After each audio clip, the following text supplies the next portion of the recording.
What's up, gamers? We are back with another commentary match. This time, we're going to be seeing some Izzet Rhinos versus Izzet Wizards versus 4 Color Rhinos. I know we're still got a little bit of the shaky cam. We're still looking into adjusting it on where we're at.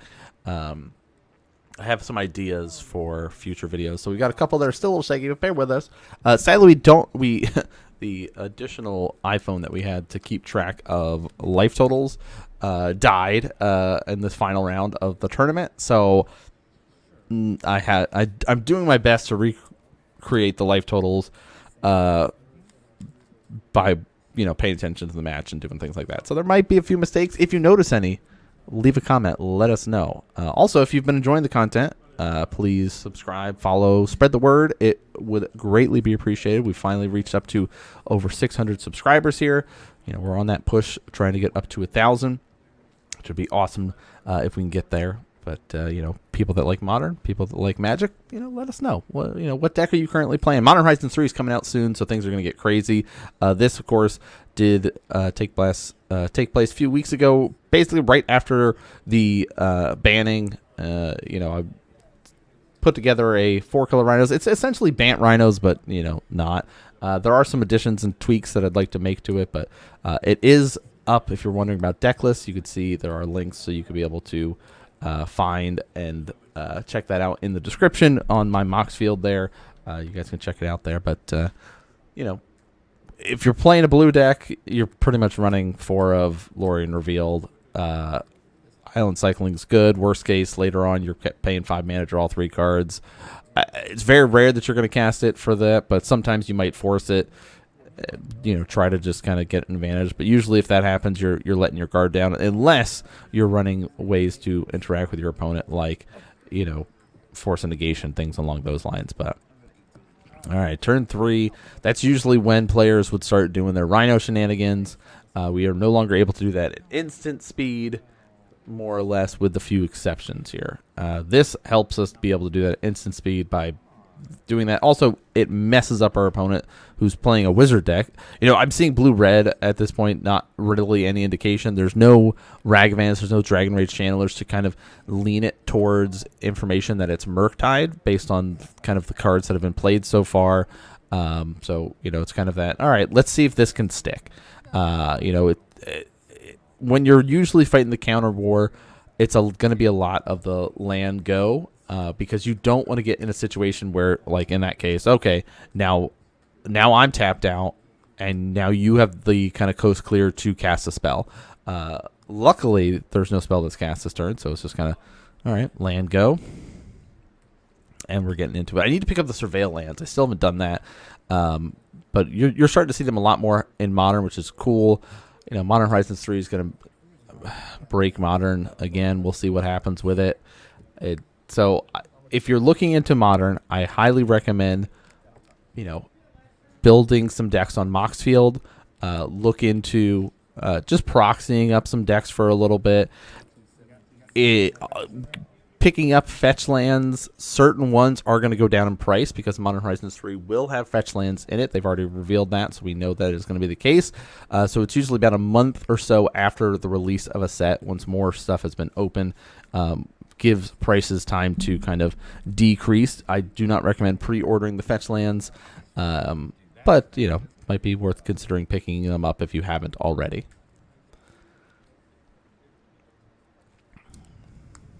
All right, land go. Hey, I tried to play my Teferi. You didn't want that to happen. That's not a win con. Yeah, the Izzet Wizards is a cool deck now. If you're wondering about the Rhinos, there are definitely cards that could be added to it based on the list. Like, it is not the Domain Rhinos list. It is not. That's not one of the ones that we're running, which is fine. Like, it's, people like that list. I'm not a Domain player. I do not like Zoo or Domain in general as a mechanic. That it's not what I want to be doing in Modern. Not to say that it's not strong, because it is. If you've been paying attention, it's one of the most popular decks in Modern. But there's other decks out there to play and enjoy. Yeah, it's like a lot of my lands are going off screen. I think we're keeping track of life. Who knows?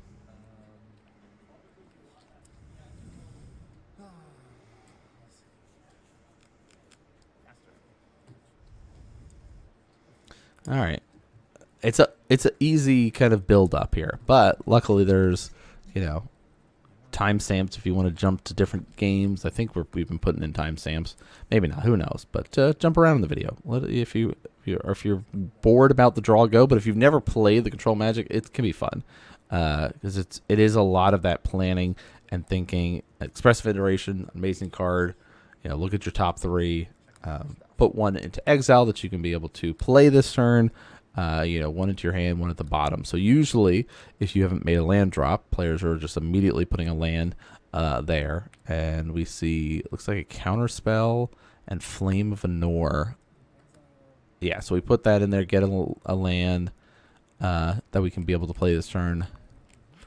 Potentially Flame of Anor game, because being able to kill a Rhino can be nice.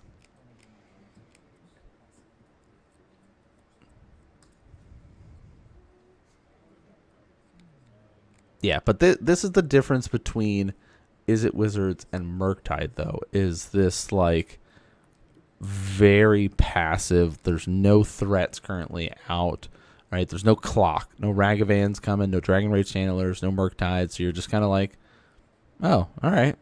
This is fine. So we're going to do this another attempt for Teferi the Time Reveler.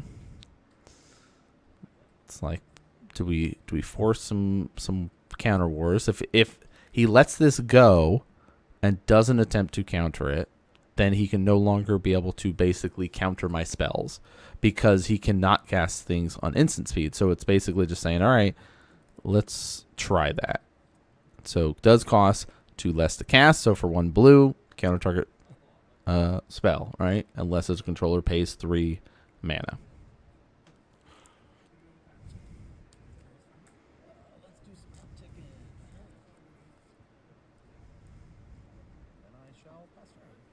So, yep, resolves. Let's uptick him.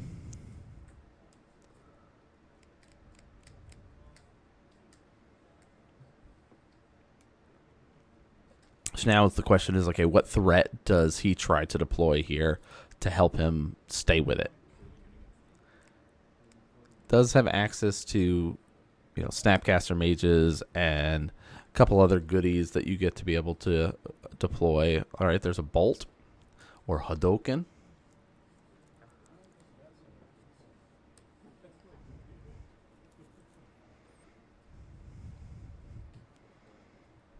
We see another Bolt. Just clear it off. Yep, Snap Bolt, the old classics.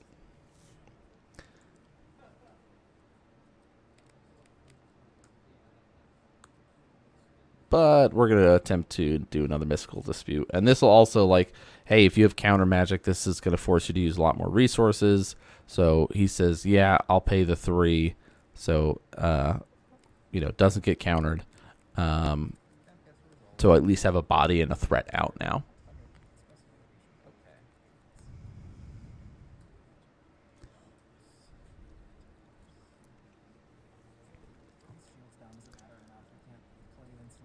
Yeah, right. Doing the upticking. All right. Attempt to cast a Shardless Agent. He has no real way to respond being tapped out, so it's like, hey, coast is clear. You can't really activate anything. This kind of giving some indication of, you know, the Bant style that I'm decided to put together. It's got some Murktides in here, some, you know, bigger threats to be able to throw down and close game out later on if for some reason Rhinos don't work or post sideboard people have stuff. And here's my Rhino tokens. You know, like, wait, those have 5,000 attack. Yeah, but they cost 4. So, you know, that was my... Plus, it's law. Any One Piece TCG fans out here, you know, maybe we'll put up a video or 2 on the channel at some point showcasing some of the One Piece stuff, because One Piece is so much fun to be able to play.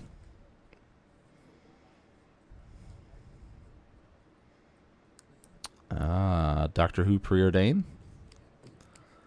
Scry 2, draw a card. Glad that got unbanned in Modern.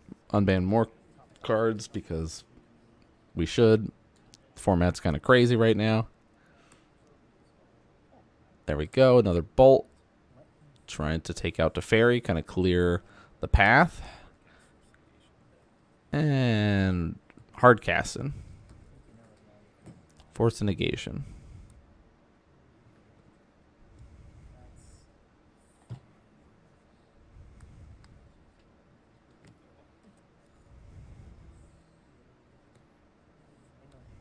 There's the Flame of Anora. And again, that's like the, hey, let's try to kill this. Now let's start killing your rhinos. So if I had let Teferi die, then I would have had a counterspell for that. But I feel like, yep, let's Flame Slash it. Get that off the board. I felt like it was more important to try to keep Teferi alive. Because preventing him from being able to do stuff at instant speed is really nice, because then, yeah, if I lose my board here, if I draw into a cascade effect, then, you know, we're in a better spot. So, right here, cascade again.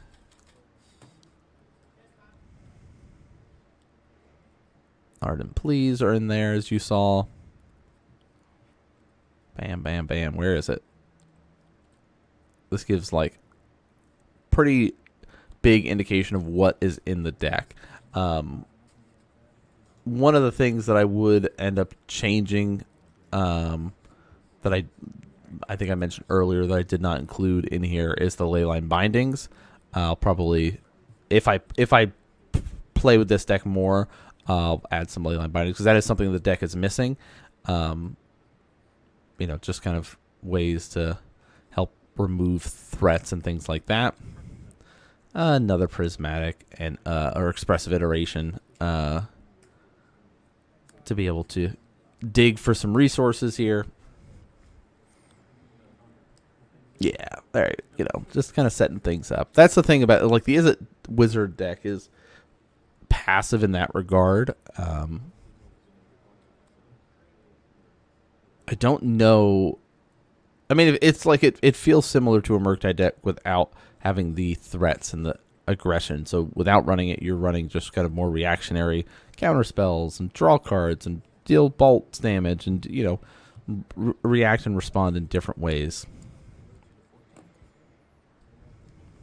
Yeah, having the life totals up on the corners reminds us of the old days of our Modern Magic Mondays.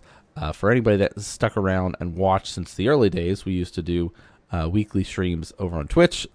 Probably will be bringing that back at some point in the near future. We'll just kind of add in and start doing a couple random streams, get some commentary up for everybody to be able to enjoy. As of right now, we're still doing just kind of the weekly releases. We've got a couple of history videos related to ban lists and just the game itself coming out soon. Working on scripts for that. Flame Slash, cleaning up another one. I like the promo art for Flame Slash. It's really cool.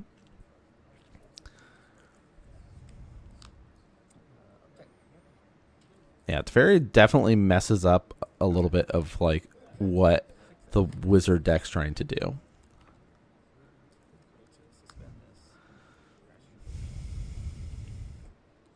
It's like something got played. What was it? Oh, suspending another Crashing Footfalls. That's the thing about this, like the Rhinos deck, is like it's fine.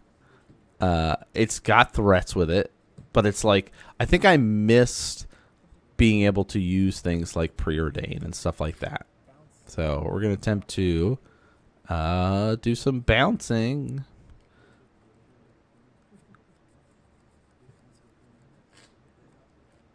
Try to kill the token. Yeah, kill token, draw a card.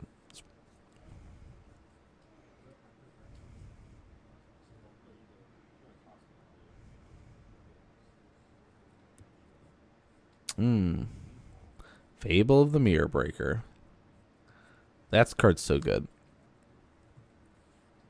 Force negation. Kind of coast is clear here. And again, that kind of like annoyance and reaction of just like, all right, I'm just going to keep... It definitely is that kind of land go counter war game that we're playing right now. And that's the kind of the fun of playing this almost like Bant color. I'm listing as 4-color, but like it's like the Bant version of the deck, because you do get access to those things compared to the 5-color. Like it's definitely a more control matchup compared to the other version of Rhinos that runs around right now. But a lot of people that I wouldn't say a lot of people, but many people that were playing Rhinos have just gotten off it altogether and either gone for the Domain Zoo or playing like the Omnath decks again.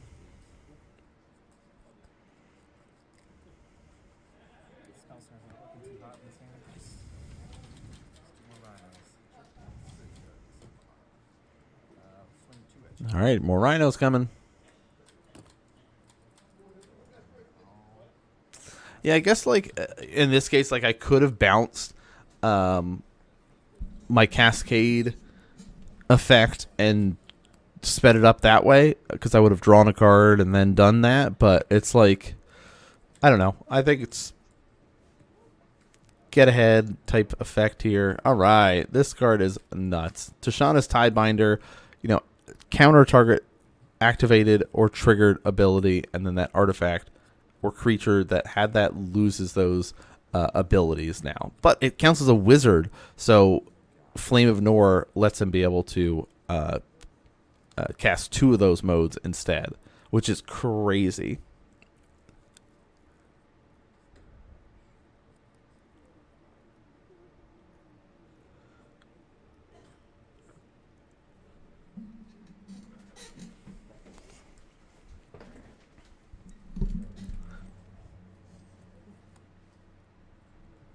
All right. Shauna's there is a 3-2. There's still a decent amount of power, though, on board that he has to respond to and answer right now, though. And let's do some damage. Pink, pink, pink. Let's flash this guy in so we can just make sure we have enough power to kill you. And there's the scoop up. So, game 1, Rhinos takes the lead. Game 2, we're going to see post-sideboard, things get a little bit crazy, right? Because now there's all these access to additional reactions to what your opponent's trying to do. You go, okay, I get an idea. Let's hope for some good sideboard cards to help us here. So, a little bit of mulligan down to 6. And surveilling. Seems fine. We'll keep it.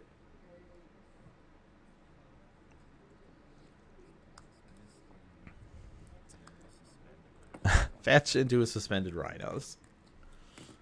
Makes me wonder. It's like, I don't remember off the top of my head, because this was a little bit ago. Like, did I keep this hand for very specific cards and was just like, I don't like having the Rhinos in there? Because like this setup like this, it's like, against an opponent that is playing counter magic, it's just kind of like, all right, did I have am I just going to be doing that land go game again? So just having this like impending doom around your opponent enough? I don't know.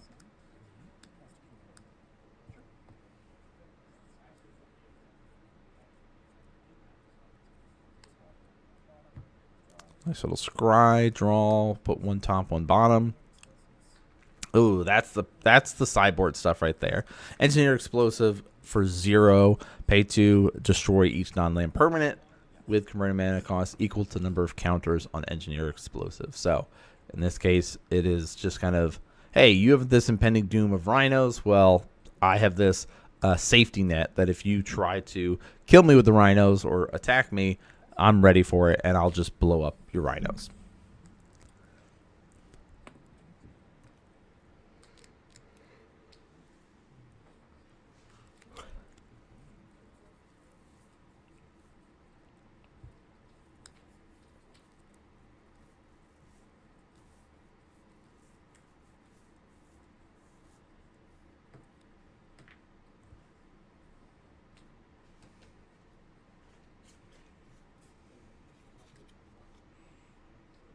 The Strail, I keep talking about needing to pick up Strail lands, but they're so good. Have you guys been playing with them yet? Like, very specific decks in Modern are enjoying them. like Goryo's Vengeance and things like that, but wizard or at least blue decks. So we're going to do attempt to Island Cycle.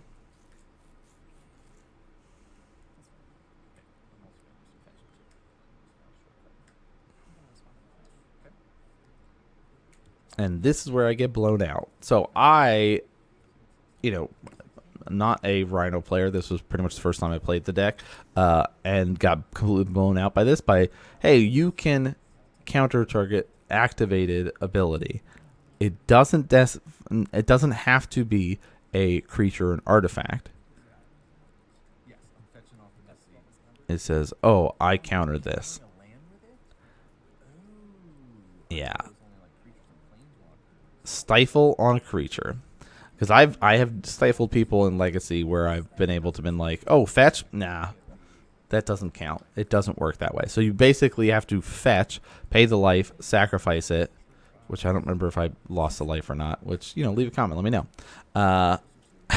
But losing that is that blowout that I'm not going to make that mistake again now. If I'm playing this type of deck and know my opponent is playing their own, it's like, yeah, we're not gonna deal with that. We're not gonna get blown out. And now I'll be 2 lands behind essentially. And when I'm trying to trade resources effectively against my opponent, it is not a good position to be in, especially when they're doing things like that and building up and seeing a lot more cards than I'm able to. He's like, it doesn't matter. And none of this matters. Yeah, tuck that in there. Can't use it. Preordain, nice. See, these things like Express Federations, Preordain, is the reason why I did not play much after this Rhino list, and I've been playing other decks. Part of it is the Rhino list was still strong, right? I still made it to the finals of this tournament, like the LGS weekly that we do. But it's if I want to play a blue deck, I want to play a lot of cantrips, and it feels weird not playing so many cantrips because you can't have anything that costs less than 3, right? You can't have the 2 drops, you can't have the 1 drops, because if you do, when you cascade, you're just going to find those and cast those. So it's well, I'm very limited on what cards that I get to use now, which is, it's fun to try to tweak and find a way to make your deck work. And, oh, I want to do these things. How can I do that with this limitation? But I don't know. All right, this is going to be a tough spot. My opponent is tapped out.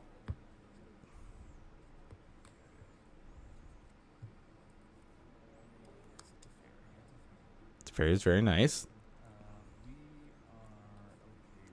But you still got to be careful with, potential for shenanigans here. So I think we just bounce his artifact that he had over there. Engineered explosives.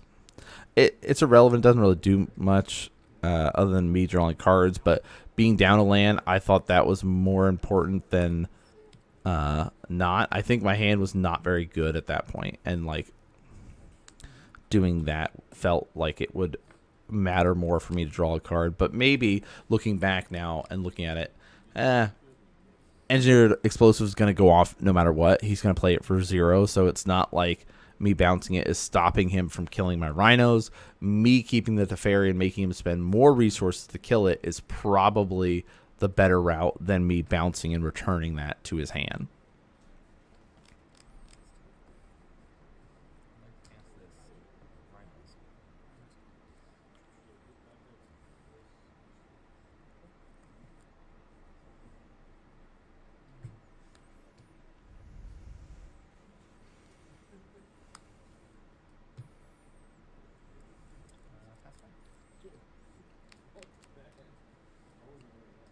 Has anybody tried out Rhinos since we have had the kind of banning of it? Yeah, there's the Rhinos dead. Boom, boom, boom. Engineer blows up.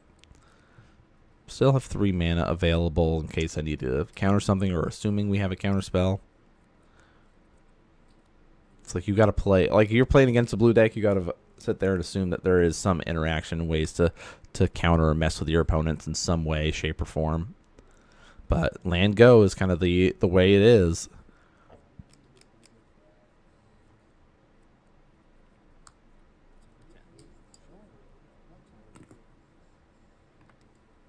Yeah, and being behind, it's like, yeah, I could probably put this tapped and stuff like that, but it felt like we have to do this so we can try to counter things and interact and do stuff. So there's the 3 for the Tidebinder. Let's counter that ability of the Cascade. And now it's just a 2/2 vanilla creature if that resolves.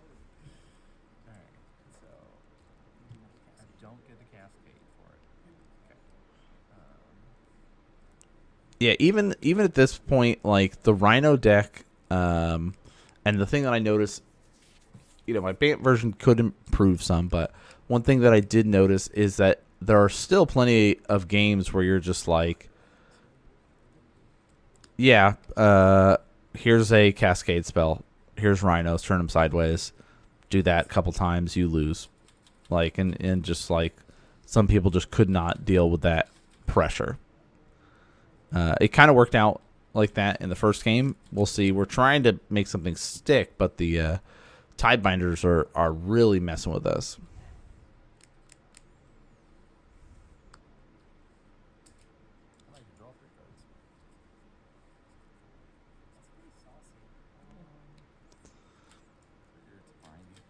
Lorien revealed.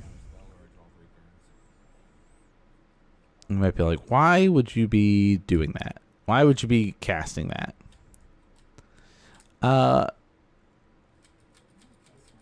Because it's either going to force counter magic out.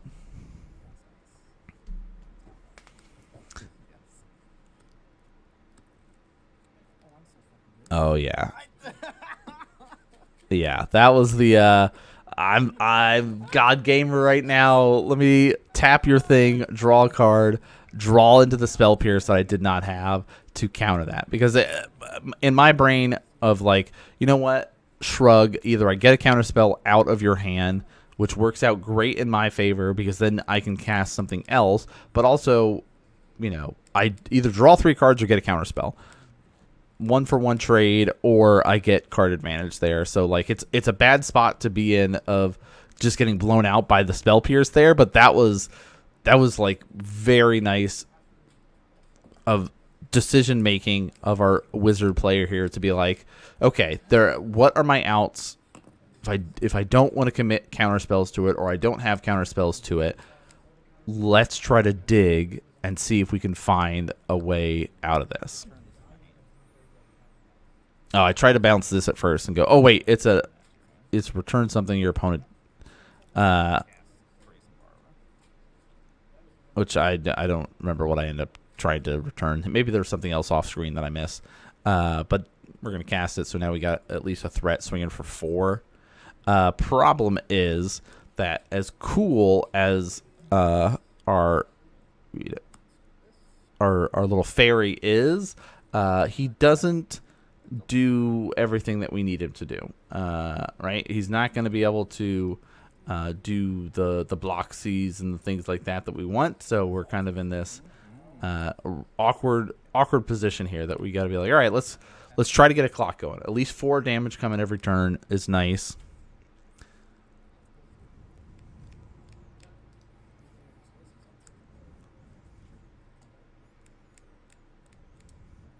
Yeah, I've seen some updated lists of the Crouching Footfalls of making it, a little bit more efficient Bant. You're running things like a playset of Subtleties, a playset of Solitudes in there.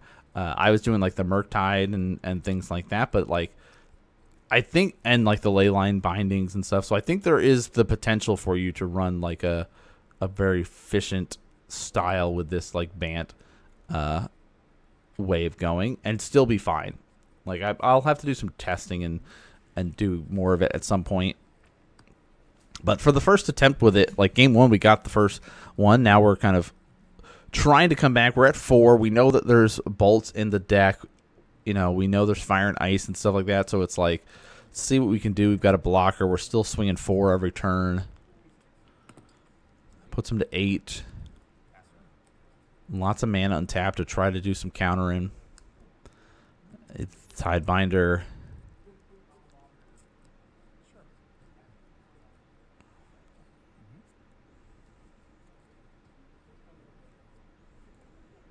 That's the other thing too, is like if I do, like Rhinos is the main way to close it out. By not having access to Solitudes, we don't get any life gain. Flame Slash is dangerous. Kills off my blocker.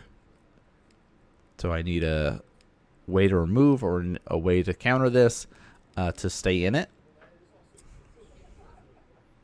No, looks like no option for that.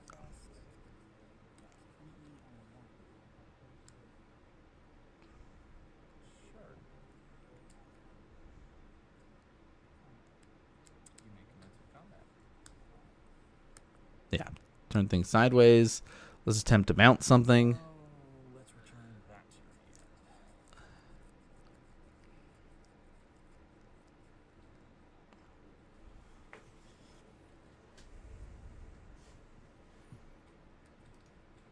And this is also kind of that like, okay, now let's do some counter wars and see what we can do with this. No, Flusterstorm. Yeah, so me casting going on adventure, that's that instant or sorcery, so that does work that way. So then we're gonna channel and bounce that. Take 2, go to 2. Yeah, we don't have those closeout effects of like bolts and ways to do that. We've only really have the fire and ice as like direct damage stuff, and we need a fire and ice. Like we know that there's going to be a flash in, so we've got no way to stop it and kill him off here. Yes, we can put him to 4, but it's not enough. So things get tied up 1-1. Izzet Wizards versus Rhinos, 4 color Rhinos here, going into the 3rd and final game of this series here.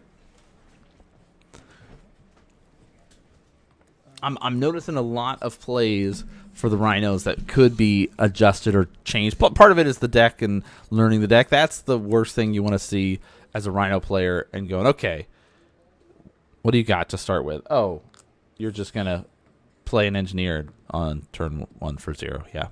Yep, makes sense.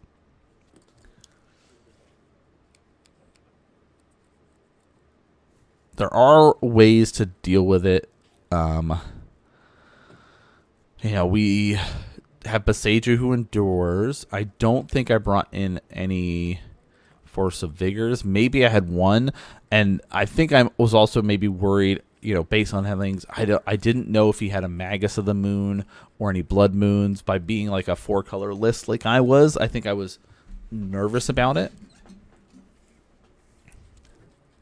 Also now aware that I can get my land stifled, so much more careful about when I'm fetching and doing things.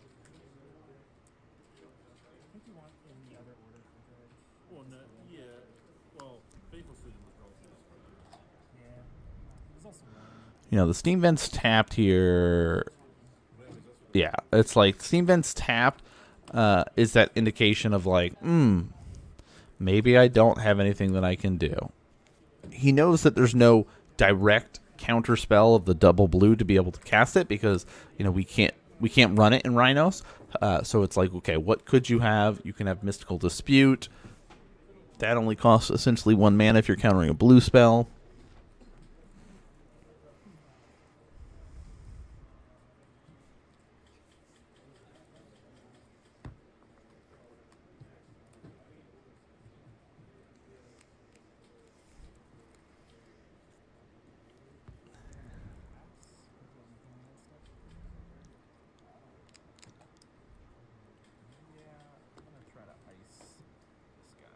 All right, so let's try to tap one of your lands.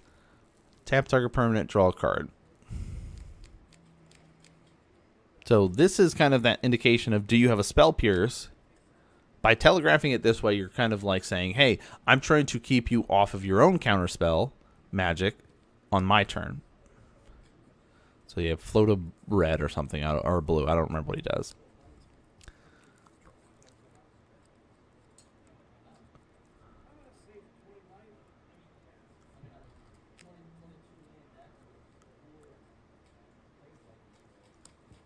I like the classic snow-covered islands there better than the ice pillar that is the new one.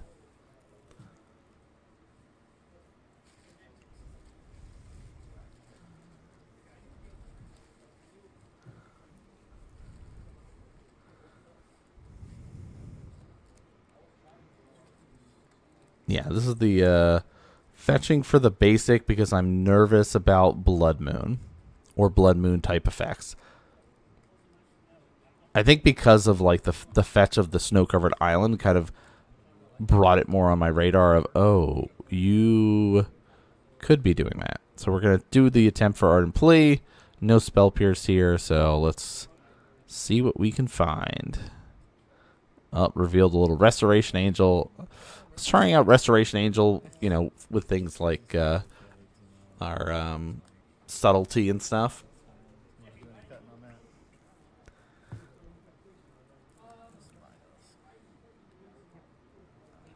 There's our Rhinos. We know it's going to get blown up, but hey, let's force him to blow it up now, or at least on like during combat.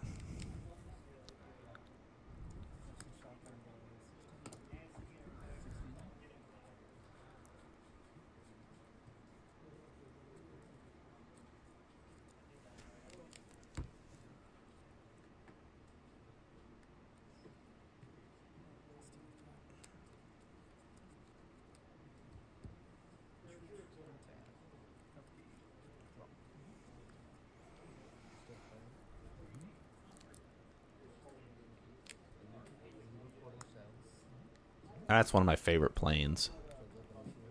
I was so happy about that bundle. I don't tend to go for Secret Lair lands unless they're very specific ones, and those ones turned out so good. I even went and got the art print of the swamp from the artist and have that framed in my office because it looks so good. And boom, there's the explosion, and we're it feels so bad to suspend rhinos.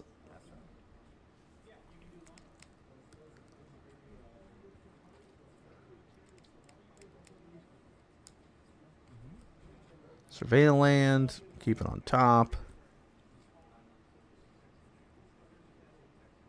Yeah, it's going to be a lot more of that kind of, you know, passiveness, and that's something to commend our Izzet Wizard player for being very patient. Right, really just kind of making sure, you know, where I'm the one that the Rhino player is like, yep, we've got to try to land a threat. Let's try to close it out because that's what was able to help us win the first game of just like jamming spells and trying to get something to hit. Flame of Anor, trying to draw some cards. We'll do a dispute. Let's do a setup. Scry 2, draw a card.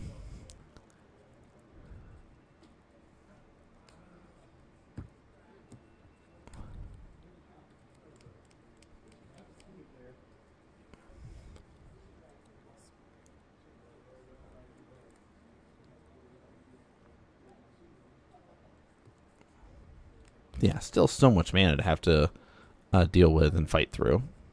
No land drop, so it's just kind of a draw go. Where Izzet Wizards gets to do some fetching.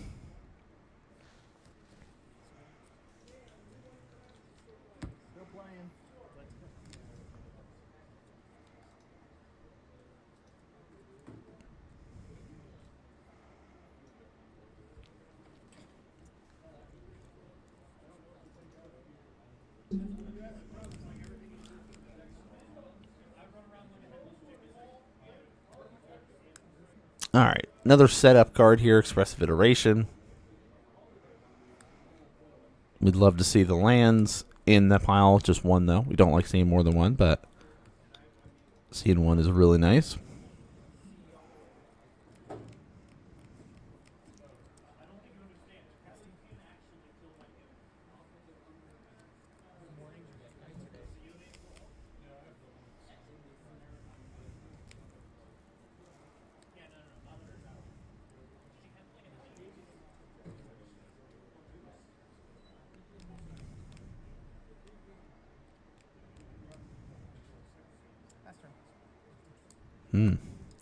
Not drawing much here, it seems like. Or have a very reactionary hand that is designed to deal with things.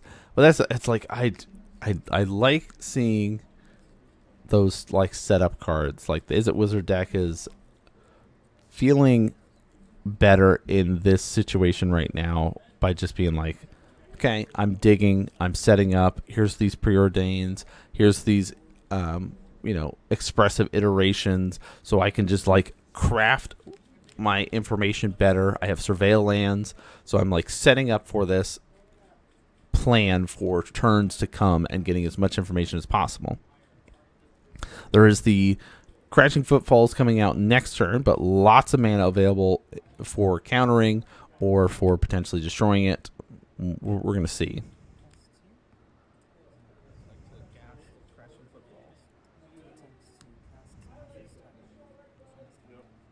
All right, so now we're going to be going for the Tidebinder counter target activated or triggered ability. In this case, we're going to be countering the suspend when the last counter is removed, cast it without paying its mana cost. So yeah, at the beginning of your upkeep, remove a time counter. When the last one is removed, cast it. So I guess you're countering that part of it. Last one's removed, we're countering that.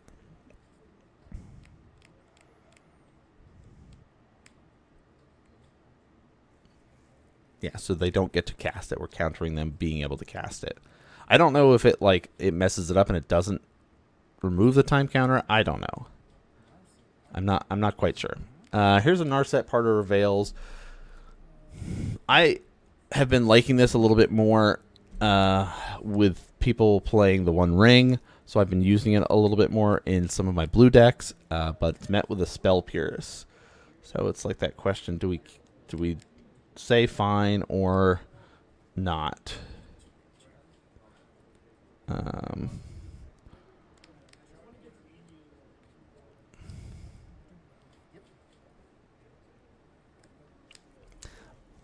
I thought killing that was probably better. I don't know if it was or not. It was, maybe keeping that so my opponent doesn't draw more because he is doing a lot of preordains. He's trying to, draw to, like this would allow him to not, but tapping my lands, drawing cards.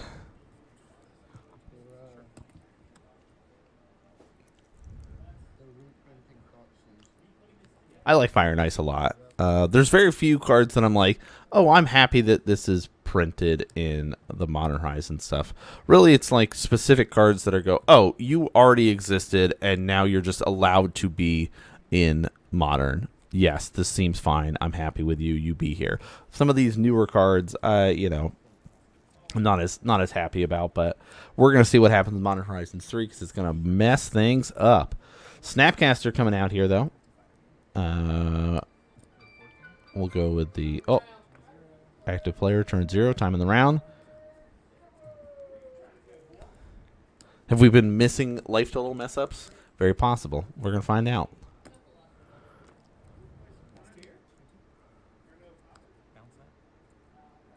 Yeah, I think this is another misplay here of bouncing that. I think I should just play it outright. Because it's like giving him more resources now and more setup.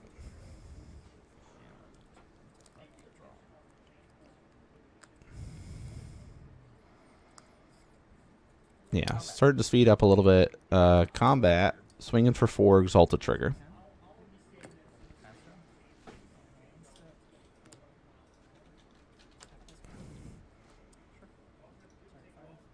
Yeah, so now he's going to be able to flash something back. So I think that is like a mistake because now he gets to be able to hit another Fire and Ice. Where if we just say, fine, have a Snapcaster, let's race. I'm winning the race 4-2, but Tidebinder's annoying. I don't like Tidebinder.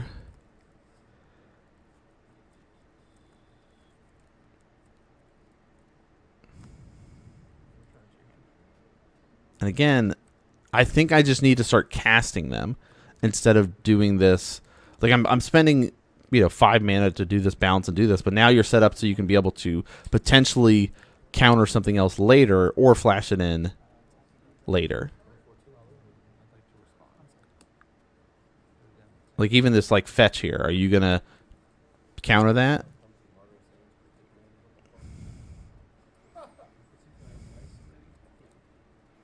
There we go. Uptaking the. Don't want to lose too much life. Having a little counter war over there. Oh, the cryptic command tried to get used. We hit it with a force of negation. Sending 2 across.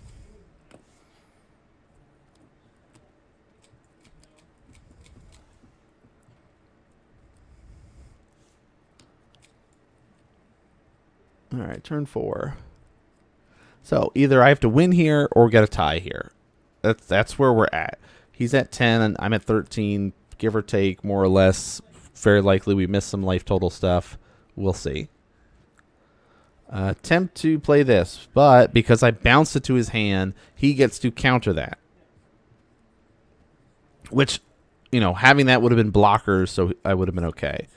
All right, now this card is nuts. Gandalf's Sanction, I had to read this, deals X damage to target creature where X is the number of instants and sorcery cards in your graveyard. Excessive damage is dealt to the color instead. I think it counts 8 or something like that. Or I take 8 or something. And then there's 5 Exacxies. And I can't block there. Oh, yeah. Turn 5, I end up losing there. So looking back, that was just me not making the right choices with the Brazen Borrowers and playing them to bounce things, where I should just play them outright and not use the adventure. But I'm always like, it's got so much stuff. I need to do it. I don't know. Tough matchup. Very exciting way to end it on turn 5 of extra turns there. So really cool to see Izzet Wizards going. If you guys want to check out Decklists, they're in the description for you to be looking at. Hit the follows, hit the subscribes, all that good stuff. We're going to have more action coming up every week on Mondays. If you guys aren't familiar with it, hit the bells, all that stuff. But thanks for tuning in and watching, everybody. Hope you like the game, and I'll see you all next game.